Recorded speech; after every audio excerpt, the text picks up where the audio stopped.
Lesson 3, Targeting. Market segmentation reveals the market segment opportunities facing the firm. The firm now has to evaluate the various segments and decide how many and which ones to serve. Since we have a lot of marketing segmentations that has provided in our lesson 2, so lesson 3, targeting, this one is evaluating what particular marketing segments can be used in a particular business. So, depende siya sa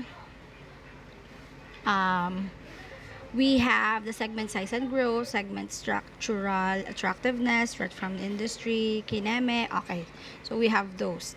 So, evaluating the market segments, in evaluation, different market segments, or in evaluating different market segments, the firm must look at 3 factors, namely segment size and growth, segment structural attractiveness, and company objectives and resources. So, we have 3.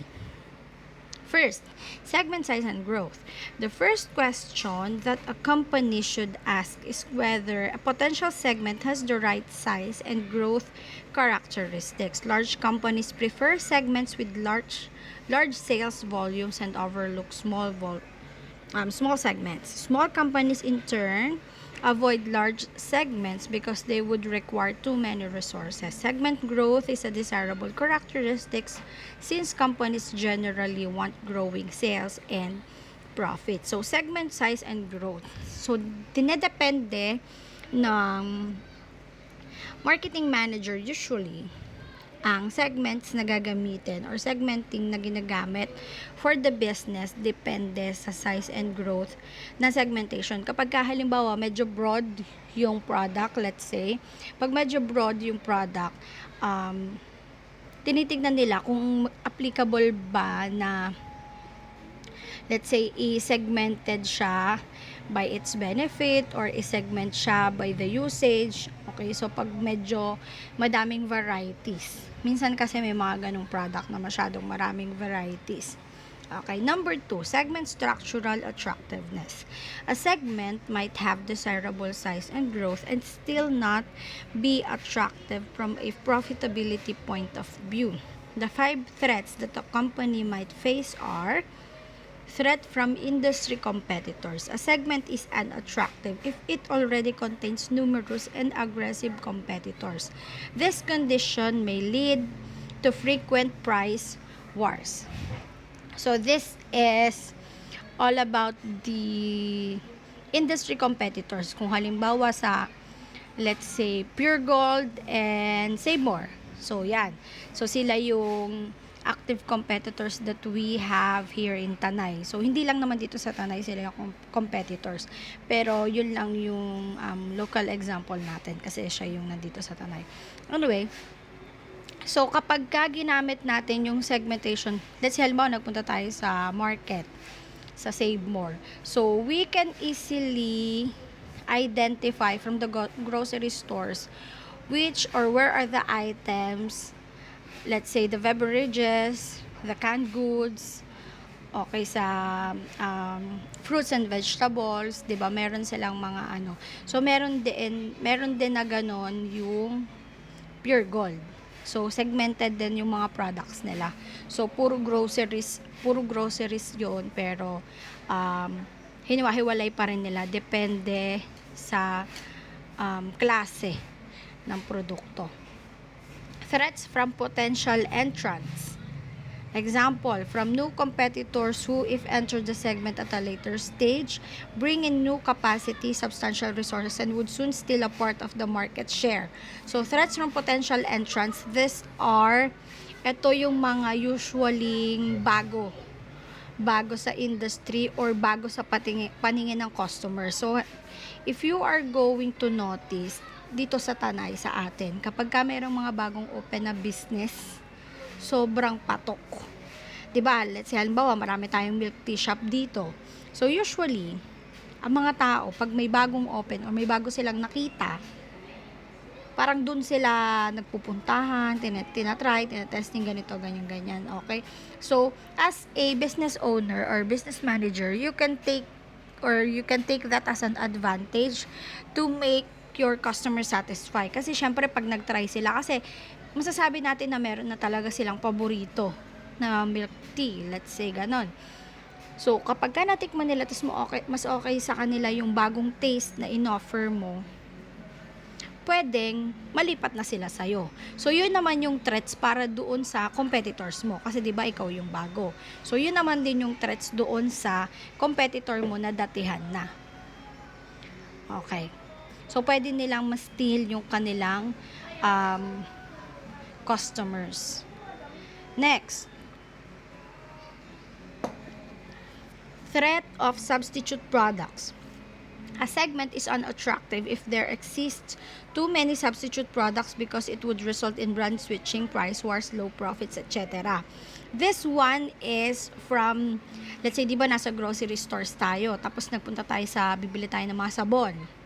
So, di ba syempre, dikit-dikit sila doon. So, meron dong Tide, Surf, what else, Kala, Breeze. So, there are a lot of variants na pwede natin pagpilian, sorry for the word, pagpilian in terms of sabong panlaba, right? So, yun po, threats of substitute products. So, pwede kasi tayong mamili among the substitute products. Let's say, ayaw natin na masyadong branded kasi medyo namamahalan tayo, medyo tight yung budget. So, yun. Pwede siya maging threat, let's say, di ba, yung mga branded or yung mga medyo mahal-mahal na mga produkto, let's say, Tide, mga ganyan. So, pwede natin piliin yung tops na lang. Di ba? Tops na lang. So, mura kasi siya. Mas mura siya, and yet, bumubula din naman. Pwede rin naman panlaba, di ba? Threat of growing bargaining power of buyers. A segment is unattractive if the buyers possess strong bargaining power. Buyers will try to force price down, demand more quality or services, all at the expense of the seller's profitability. So this one happens only in the market, sa wet market, sa palengke natin. This is not usually happens in the malls. Kasi di ba sa malls nga, meron tayong tinatawag na di ka doon makakatawan. Unlike sa palengke. So, pag sa palengke kayo nagpunta, pwede kayong mag-bargain, tumawad ng tumawad. Okay? Threat of growing bargaining powers of suppliers. A segment is unattractive if the company's suppliers of raw materials, equipment, finance, etc. are able to raise prices or reduce the quality or quantity of ordered goods. So, this one naman is about the raw materials na gagamitin mo for your product. So, usually, syempre, kapag ka nagtaas sila ng presyo, maapektuhan din yung iyong produkto. Okay, so, it's either ipapatong mo sa product mo dun sa yung tapos na product, yung pangbenta mo na product, ipapatong mo doon yung price para mabawi mo yung ginamit mong additional fees, let's say, or pagtaas ng presyo dun sa ginamit mong raw materials, or babawasan mo yung let's say, content nung iyong produkto. So, ganun siya. Para same pa rin yung, kaya lang, syempre, diba, pwedeng mag-low quality na rin yun. So, that would be upon your decision. Next, company's objective and resources. So, it is one of the factors in segmenting daw. Even if a segment has positive size and growth and is structurally attractive, the company needs to consider its own objectives and resources in relation to that segment. Some attractive segments could be dismissed because they do not match with the company's long-run objectives. Even if the segment fits the company's objectives, the company has to consider whether it possesses the requisite skills and resources to succeed in that segment. The segment should be dismissed if the company lacks one or more necessary competence needed to develop superior competitive advantage. So, titignan din daw natin yung available resources and if the segmentation na gagamitin natin would properly match with the company's objective. So, kailangan parang connected siya or correlated siya sa company's objective. Lessons 3.2, selecting the market segments. As a result of evaluating different segments, the company hopes to find one or more market segments worth entering. Ano yung pwede talaga nilang gamitin? The company must decide which and how many segments to serve. This is the problem of target market selection. A target market consists of a set of buyers sharing common needs or characteristics that the company decides to serve. The company can consider 5 patterns of target market selection. So, target market, ito yung mga target customers mo, yung mga buyers mo or consumers mo ng iyong product. Single segment concentration. In the simplest case, the company selects a single segment. This company may have limited funds and may want to operate only in one segment. It might be a segment with no competitor, and it might be a segment that is a logical launching pad for further segment expansion. So this one is single segment concentration, parang ito yung pinakang madaling gawin kapag limited lang daw yung iyong funds. Okay? Single segment lang yung gagamitin mo. Let's say, isang partition lang or isang variation lang or 2 or 3 lang. Kumbaga limited lang.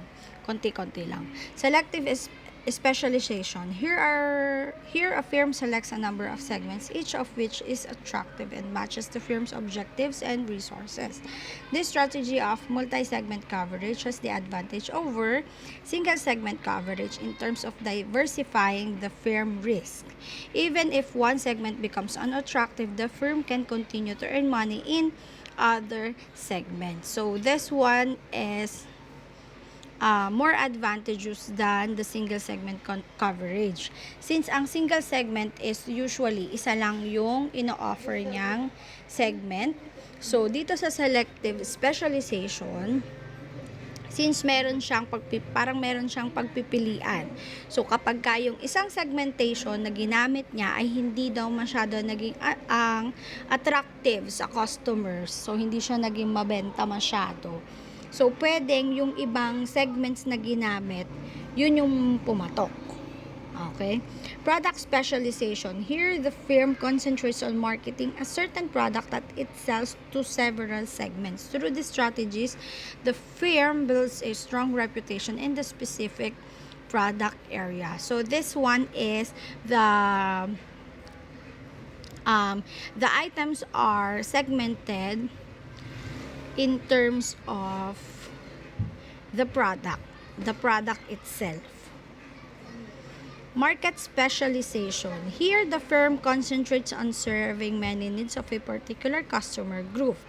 The firm gains a strong reputation for specializing in serving this customer group and becomes a channel agent for all new products that this customer group could feasibly used. Market specialization. So, ito ang tinitignan ay the entire market. So, pwede mo rin dito i-consider yung iyong competitors. So, syempre sa isang market naman ay hindi natin masasabi na let's say ikaw lang ang nagtitinda ng damit doon, ikaw lang ang nagtitinda ng fruits doon, or ikaw lang nagtitinda ng shoes doon, or ikaw lang yung nagtitinda ng divisoria items, ganyan. Next, full market coverage. Here, the firm attempts to serve all customers groups with all the products that they might need. Only large firms can undertake a full market coverage strategies. Philips Electronics, HLL, Consumer Non-Durables, large firms going in for whole market can do so in 2 broad ways. Through differentiated marketing or differentiated marketing. So, full market coverage, this one is yung mga pangmalalakihang firms na or pangmalalakihang business na which is the companies who are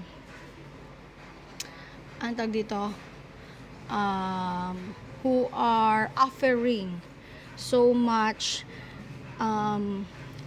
varieties of products. So masyado na silang maraming halimbawa ito sabi sa Philips Electronics, so may iba't iba palang ano ba yung Philips ilaw. So meron pa silang iba't ibang klase ng ilaw, parang ganon. So marami ng iba't ibang klase, or pwedeng hindi lang yun yung product na ino-offer nila. Meron pa kasing mga ibang product na hindi lang ilaw na Philips ang tatak. Kumbaga, meron pa ata silang halimbawa yung Astron. Yung Astron, meron silang ino-offer, more on appliances ata sila. So, meron silang washing machine, meron silang burner, meron silang stove, meron silang oven, meron silang TV, meron silang speaker, meron silang ampli. So, marami silang ino-offer. So, yung TV nila, marami pang iba't ibang klase, marami pang variations. Yung ganon din yung washing machine, ganon din yung speaker. So, iba-iba pang klase. So, madami ng type ng appliances, madami pang variety yung specific appliance na yon. Okay, full market coverage. Lesson 4, positioning. Suppose a company has researched and selected its target market. If it is the only company serving the target market, it will have no problem in selling the product at a price that will yield reasonable profit. However, if several firms pursue this target market and their products are undifferentiated, most buyers will buy from the lowest price brand. Either all the firms will have to lower their price, or the only alternative is to differentiate its products or service from that of the competitors, thereby securing a competitive advantage and better price and profit. The company must carefully select the ways in which it will distinguish itself from competitors. So, positioning is the act of designing the company's offer so that it occupies a distinct and valued place in the target customer's mind. Positioning calls for a company to decide how many differences and which differences to promote to the target market. So, diba, alam nyo naman, pagdating sa business, hindi pwedeng ikaw lang yung nag-iisang nag-o-offer ng ganong produkto. Usually, at first, pwede siguro na ikaw lang yung nag-o-offer ng ganong product. But in the long run, kapag ka nakikilala na yung produkto mo, marami nang pwedeng gumaya. Marami nang pwedeng mag-imitate or pwedeng i-develop nila yung product mo into a much better product. Kumbaga, like yung mga brilliant natin, so marami na tayong variations, hindi na lang siya brilliant, may mga kung ano-ano pang mga rejuvenating set na merong available sa market. So, it's up to you on what particular segmentations yung gagamitin mo to make your product distinguished and different from the other competitors in the industry. So, kailangan mong gawan ng paraan kasi you have to, kumbaga, hindi lang bigyan ng twist or additional highlights yung iyong product para masabi na iba siya. Kailangan din kasi talaga na meron kang maibigay sa customers mo to satisfy them na mas okay yung product mo kumpara sa iba. Okay? So, this what's positioning is all about. So, how many differences to promote? Kasi 'di ba, madaming iba't ibang product. So, galing na tayo sa segmentation. So, pag na-segment mo na siya, madali mo na siyang i-position. What differences to promote? Okay, so yun lang po yung positioning. Kailangan nyo lang isipin kung pwede rin kasi na sa bawat product, iba't ibang marketing segments din yung gagamitin natin. Or iba't ibang positioning din yung pwede natin gamitin.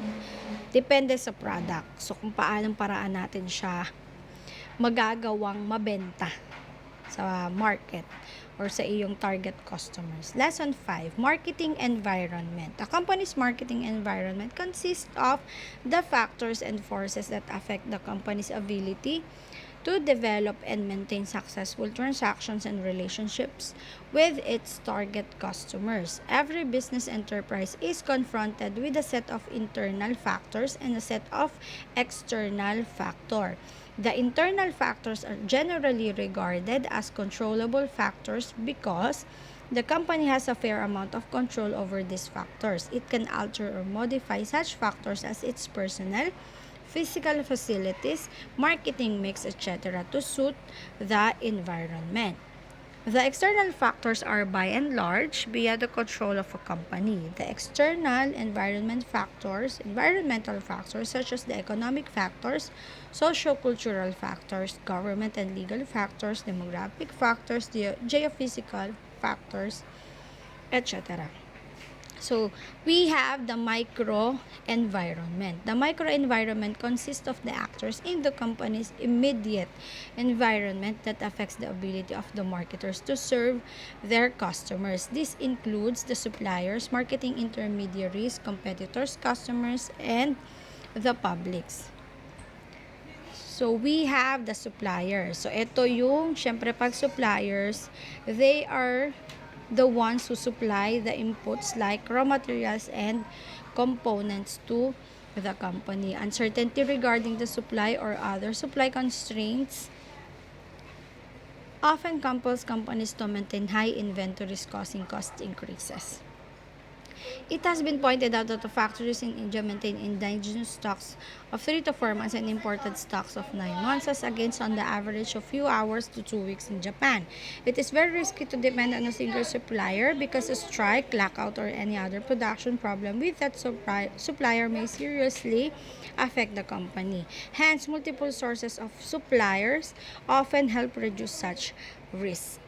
Okay, so pagdating sa suppliers, hindi lang dapat iisa lang yung pinagkukuhanan mo na suppliers. Kasi pag halimbawa nalugi yung suppliers na yon, nasunugan siya, or halimbawa hindi siya available or hindi siya nakapag-produce ng product na kailangan mo, so wala kang mapagkukuhanan. So maaapektuhan ang iyong business.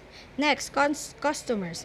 The major task of a business is to create and sustain customers.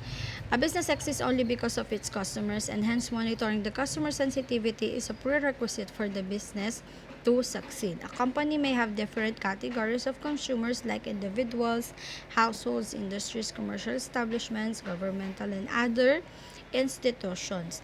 Depending on a single customer is often too risky because it may place the company in a poor bargaining position. So, kailangan hindi lang iisa yung target customers mo. Halimbawa, pag bata-bata lang, pag matanda-matanda lang.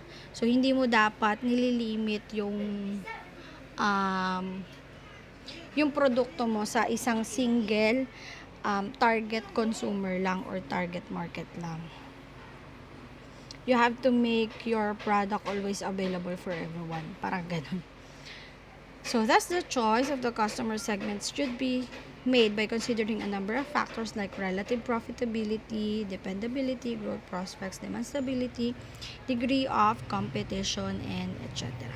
Competitors. A firm's competitors includes not only the other firms which market the same or similar products but also all those who compete for the discretionary income of the consumers. For example, the competition for a company making televisions may come not only from the other TV manufacturers, but also from refrigerators, stereo sets, two-wheelers, etc. This competition among these products may be described as a desire competition, as the primary task here is to influence the basic desire of the consumer. So, this one is, though hindi, albawa TV nga lang yung tinitinda mo, na ang iniisip mo, ang kakompetensya mo lang ay yung TV manufacturers lang din, hindi.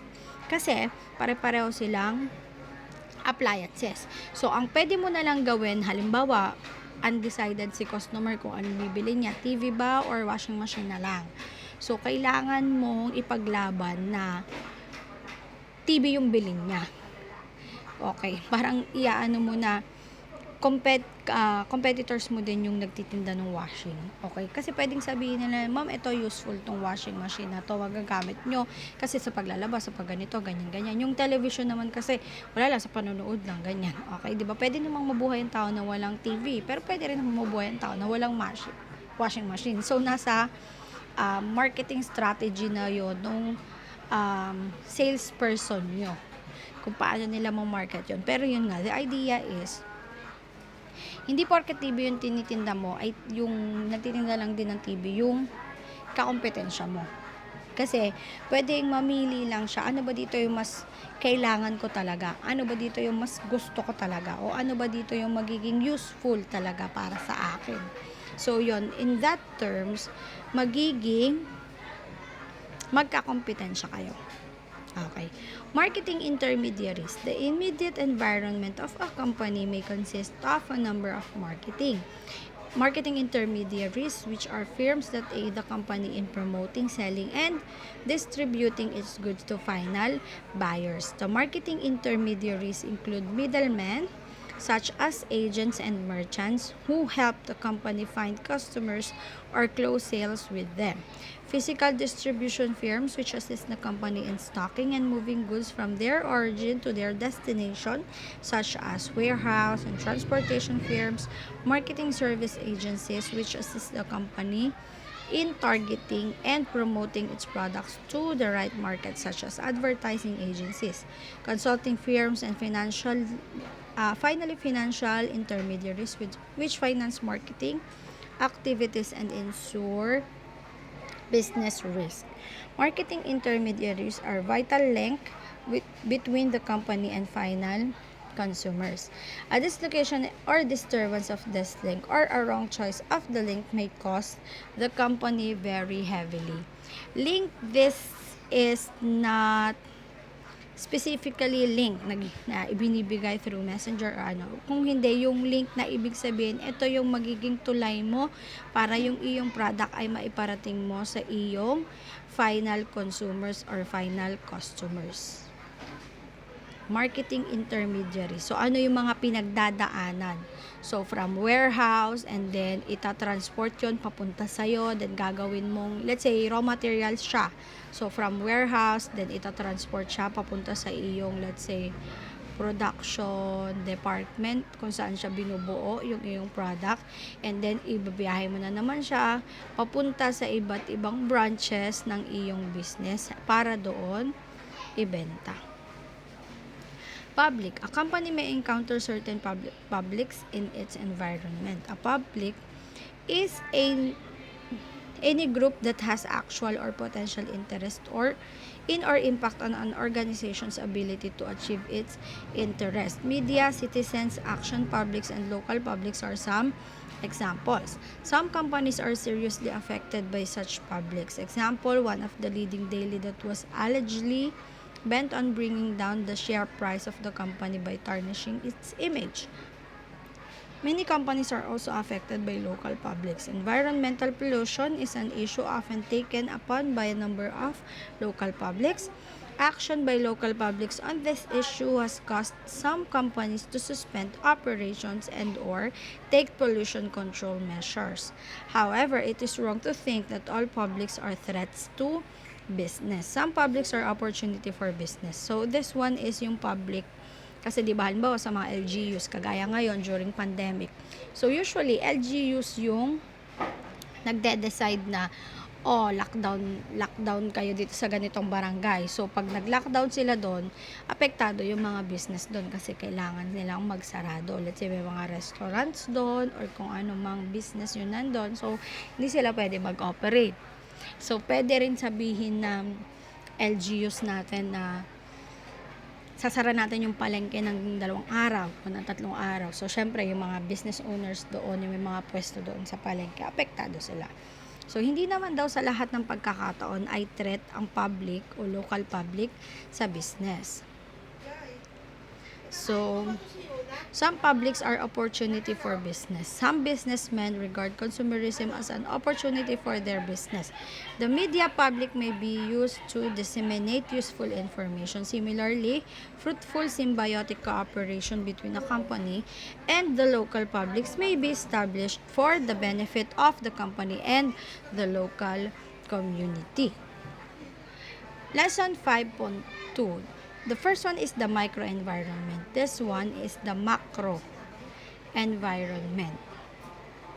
A company and the forces in its microenvironment operate in larger macro environment of forces that shape opportunities and pose threats to the company. The macro forces are generally more uncontrollable than the micro forces. Yung micro forces kasi, kumbaga, mas kokonti lang yung connected na mga factors doon sa kanya. Unlike sa macro, kumbaga mas malawak yung nagiging sakop niya. So, the macro environmental forces are given below. Economic environment. Economic conditions, economic policies, and the economic system are the important external factors that constitute the economic environment of the business. So, kung doon sa microenvironment, usually ay within, let's say, within the city lang or within the ano lang. Pag economic naman is, kumbaga, parang buong bansa na siya. Kumbaga, mas malaki yung sakop niya. The economic conditions of a country, nature of the economy, the stage of development of the economy, economic resources, the level of income, the distribution of income and assets, etc. are among the very important determinants of business strategy. So, halimbawa, kapag usually ito, medyo global to, mas malaki-laki yung sakop. Kapag nagtataas ng presyo ang petrolyo o ang mga gas, so sasabihin nila ay tumaas sa bilihan mismo. Ano ba yung tawag doon? Basta sa bilihan mismo. Sasabihin naman yung sinasabing sa balita. So, kasi tumaas daw ganun, tumaas daw sa ganyan, sa parang pang ano ba yung pang kamunduhang pamilihan ba yun? Basta ganun. Okay. So, ibig sabihin, yung main na pinagkukuhanan ay nagtaas. So, apektado ka kasi magtataas ka rin. Okay?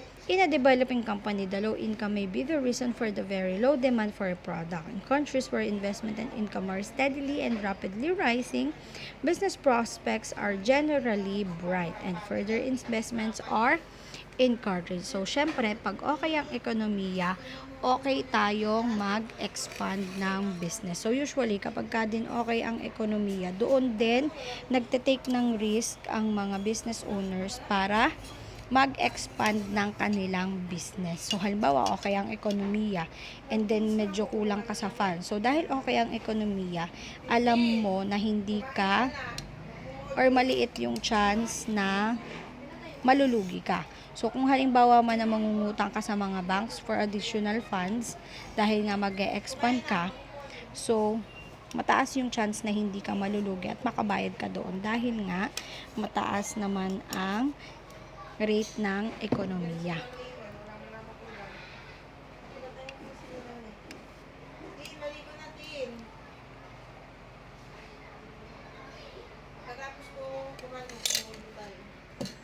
Okay, so simply, ganun lang po siya. Apakahaba naman ito.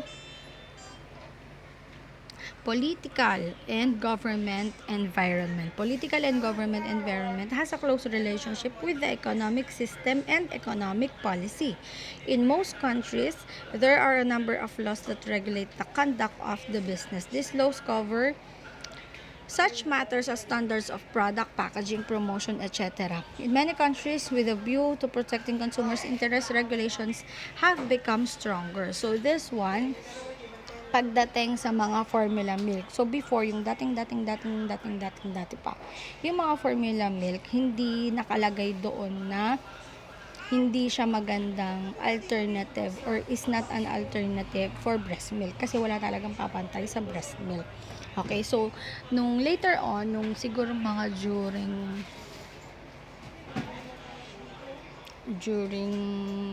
90s ba, mga ganun. Doon na lang sila nag-develop na kailangan ang product ay nakalagay doon na this formula milk is not suitable as an alternative for breast milk. So, ganun siya. So, kailangan nilang ilagay yon. Parang kumbaga, mandated yon by the government na kailangan ilagay nila yun doon for those mommies na hindi alam na akala nila mas okay yung formula milk kaysa sa breast milk. So, kasi, syempre, ina-advise pa rin nila na it is much better to use the breast milk instead of the formula milk. So, isa pang example ay mga cigarettes natin. So, before, hindi nakalagay sa packaging na kung ano yung harsh or ano yung masamang epekto ng mga sigarilyo sa katawan ng tao. So, later, parang inilagay sa batas na kailangan ilagay nila doon or maglagay sila ng picture ng harmful effect ng paninigarilyo sa katawan ng tao. So, andyan na yung makikita natin yung mga picture na merong mga bata na may mga sakit-sakit. Kumbaga, yun yung sa second smoking yata. Tapos, meron naman na parang nabubulok na yung sa may ano ba yun dito? Larynx, yung sa may ngala-ngala, meron naman yung sa mga baga, okay yun. So, para din maging mas aware sila. Kasi, though meron namang warning before na kung ano yung harmful effect ng sigarilyo, parang may mga tao pa rin kasi na hindi sila natatakot. So, kapag ka nakita nila yun, mas okay at mas maiintindihan nila, okay, bawal. Ganito pala yung magiging epekto. So, nasa sa kanila na yun kung magde-decide sila. Pero yun nga, that is mandated by our government na kailangan ilagay nila yon sa kanilang packaging. So, yun po yun. Political and government environment. Ayan, meron dito. In India too, till recently, advertisements of liquor, cigarettes, gold, silver, etc. were prohibited. So, meron sa kanila sa India. So, dito naman sa atin, yun yung kaninang nabanggit ko na example. So, thus, marketing policies are definitely influenced by government policies and controls throughout the world. So, ayan po. So, political and government environment. They are definitely very influencing sa mga businesses or sa marketing policies, kagaya nga nun. So, syempre, pag hindi ka umano, lalo na sa mga product and safety na pinapatupad ng bansa, hindi mo tinupad sa iyong product. So, halimbawa, may mga pagkapagkain din kasi talaga na mataas yung preservatives, mga ganyan. So, syempre, very harmful siya sa katawan ng tao. So, ang alam ko, meron lang limit doon kung ilang parang milligrams ba, mga ganun. So, kailangan hindi ka sosobra doon. Socio-cultural environment. The socio-cultural environment includes the customs, traditions, taboos, tastes, preferences, etc. of the members of the society, which cannot be ignored at any cost by any business unit. For a business to be successful, its strategy should be the one that is appropriate in the socio-cultural environment. The marketing mix will have to be so designed as to suit the environmental characteristics of the market. So, Nestle, a Swiss multinational company today, brews more than 40 varieties of instant coffee to satisfy different national tastes. Even when people of different cultures use the same basic product, the mode of consumption, conditions of use, purpose of use, or the perceptions of the product attributes may vary so much so that the product attributes, methods of presentation or promotion, etc. may have to be varied to suit the characteristics of different markets. So this one is about, so hindi lang naman yung Nestle yung merong tayong coffee, 'di ba? Meron din tayong ano ba nandito natin? Coffee ko brown, mga ganun. So 'di ba sa Nestle meron tayong Nescafe Creamy White, Nescafe Creamy Latte, Nescafe Black, mga ganon. So, meron sila ding ino-offer na iba't ibang klase ng kape depende sa taste na gusto ng customer. Okay. So, yun.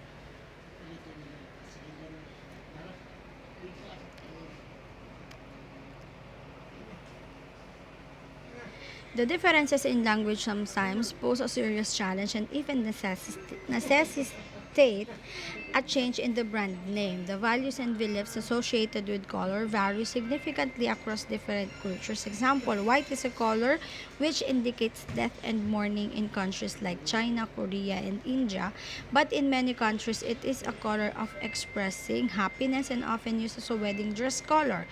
While dealing with the social environment, it is important to remember that the social environment of business also encompasses its social responsibility, alertness, and vigilance of the consumers and the society's interest and well-being at large. So, syempre, may iba-iba tayong culture, paniniwala. So, sa kanila, yung white daw is it indicates death and mourning or pagluluksa sa ibang country. Pero sa atin naman kasi, di ba, black yung ginagamit natin na para sa ng death o sa pagluluksa, usually black. Pero minsan ginagamit na din natin yung white Pero minsan yung white ay ginagamit lang Ang alam ko, kapag medyo peaceful, yung naging kinamatay nung ating pinagluluksa. Pero kapag hindi masyadong peaceful or let's say, pinatay or mga ganto ganyan, alam ko black, pero I'm not sure. But anyways, before naman talaga, black naman talaga yung ginagamit natin. Okay. Next, we have demographic environment. Demographic and factors like the size, growth rate, age composition, sex composition, family size, economic stratification of the population, educational levels, language, caste, religion, and are all factors relevant to business. All these demographic variables affect the demand for goods and services. Markets with growing population and income are growth markets, but the decline in birth rates in countries like United States, etc. has affected the demand for baby products. Johnson & Johnson had to overcome this problem by repositioning their products like baby shampoo and baby soaps and promoting them to the adult segment, particularly females. A rapidly increasing population indicates a growing demand for many products. High population growth rates also indicate an enormous increase in labor supply. Cheap labor and a growing market have encouraged many multinational corporations to invest in developing countries like India. So this one is, ito yung hindi mo nga pwedeng ilimit lang ang iyong product, let's say, pang baby lang. So, di ba meron kasi ang ino-offer ang Johnson & Johnson na, let's say, yung kanilang baby bath, ay sinasabi na okay siya, delicate sa skin ng baby, ganito, ganyan. So, now, they are offering it to sa mga adult females, kasi lalo na dun sa mga adult females na gusto daw maging moisturize, and then, baby skin, okay yan. So, ginagamit na din yan ng mga adults para daw maging maganda ang kanilang skin. So, they took, Johnson & Johnson took it as an advantage para din i-promote yung kanilang product na hindi lang malimit yung kanilang produkto sa mga bata, sa mga babies. Okay. Natural environment, geographical and ecological factors such as natural resources, endowments, weather and climate conditions, topographical factors, location aspects in the global context, port facilities, etc. are all relevant to business. Geographical and ecological factors also influence the location of certain industries. Example, industries with high materials index tend to be located near the raw material sources. Climate and weather conditions affect the location of certain industries like the cotton textile industry. Topographical factors may affect the demand pattern. In hilly areas with a different terrain, jeeps may be in greater demand than cars. Ecological factors have recently assumed greater importance. The depletion of natural resources, environmental pollution, and the disturbance of the ecological balance has caused great concern. So, halimbawa, pagdating sa may mga lugar kasi na hindi ko alam kung familiar kayo. Alam ko meron lugar sa Pilipinas na hindi dinadaanan ng bagyo. Hindi rin doon umuulan. So, hindi advisable na magtatayo ka ng business sa lugar na yon, na magtitinda ka ng payong or ng kapote. Kasi nga, hindi doon umuulan. Alam ko meron dito lugar. Hindi talaga tinatamaan. Pero hindi naman siguro sila tagtuyot. Pero yun na, hindi sila tinatamaan ng ulan. Iwas yung kanilang lugar. Iwas yung kanilang pwesto. So, yun, kailangan mo rin pagbasihan yung natural environment, such yung geographical, ecological factors, para mo ma-segment yung iyong produkto or para malaman mo kung okay ba na magbenta ka sa lugar na yon ng ganong produkto or hindi. Physical facilities and technological environment. Business prospects depend on the availability of certain physical facilities. The sale of television sets, example, is limited by the extent of coverage of telecasting. Similarly, the demand for refrigerators and other electrical appliances is affected by the extent of electrification and the reliability of power supply. So, yon. So, merong mga lugar San ba dito? Santo Niño yata. Wala pa silang Meralco doon.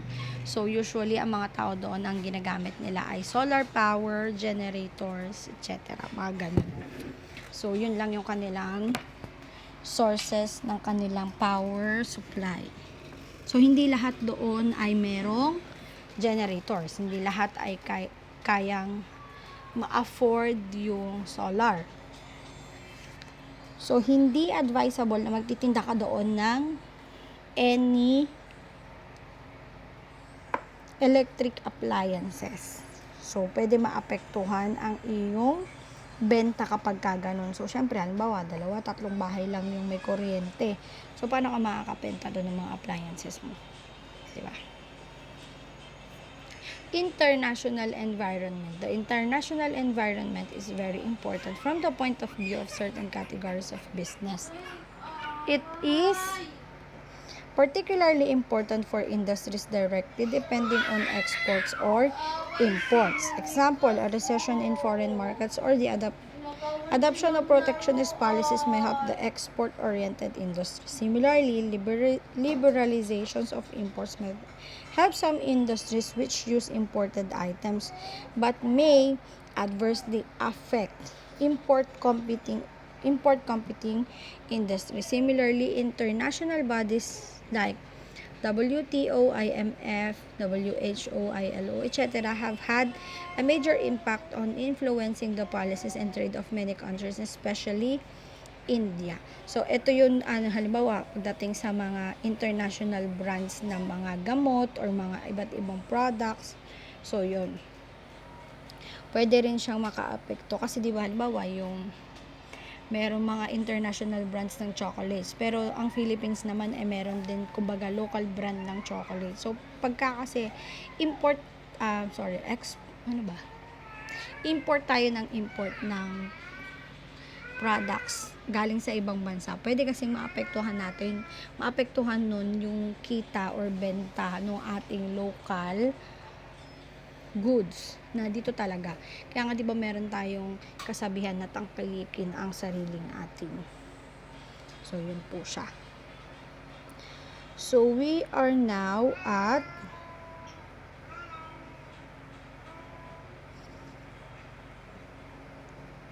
okay, masyado na siguro yung mahaba. So, we are going to continue on our next meeting na lang. On chapter 2. Study consumer behavior, needs and motivation, group dynamics, social surroundings, and consumer perception. So, we are going to talk about this one on our